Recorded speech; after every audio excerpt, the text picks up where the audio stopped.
สบายดีเนาะอันมื้อนี้เฮาสิไปถามอันหมู่เพื่อนจุนี่ล่ะว่าพวกเขาฮู้อันวิธีปฏิกิริยาในชีวิตประจำวันบ่เนาะเฮาสิไปถามเพิ่นเอาเสี่ยวการปฏิกิริยาในชีวิตประจำวันของเฮามีจักล้านมี5 ล้านอายุ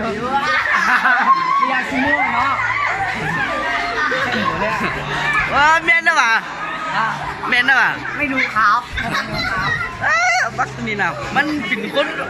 สวัสดิ์เด็กกระโปรงเนาะงูหลายพ่อข่อยเป็นลูกซอดเนาะพ่อข่อยเป็นคนไทยเนาะงูหลายเนาะว่าภาษาไทยพวกมึงเด็กกระโปรงเลือกกระโปรงสู่ทั้งหลายการปฏิกิริยาจะมีจักล้านจับพวกเด็กกระโปรงในขี้อายเนาะถามมันเชื่อคนนี้ดีกว่า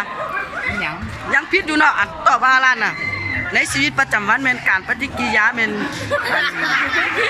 มี2ล้านเนาะ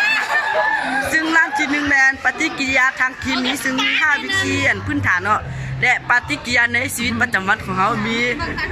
จะหมายความว่าหมายถึงการซี่กับน้องถูกก็มี12ฐานใหญ่เนาะ36ฐานน้อยเนาะ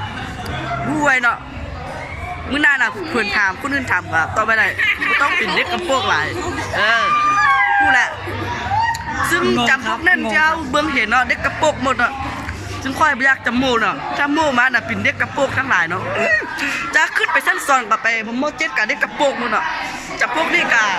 เด็กกระโปรงหมดเนาะยังบ่ได้รับอัน68%เนาะเด็กกระโปรงหมด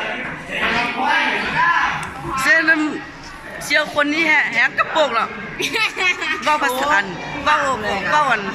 ภาษาไทยกะเป็นน้อยนึงแต่ว่ามันกะบ่ตึกรักที่มันเนาะโง่เลยเว้ย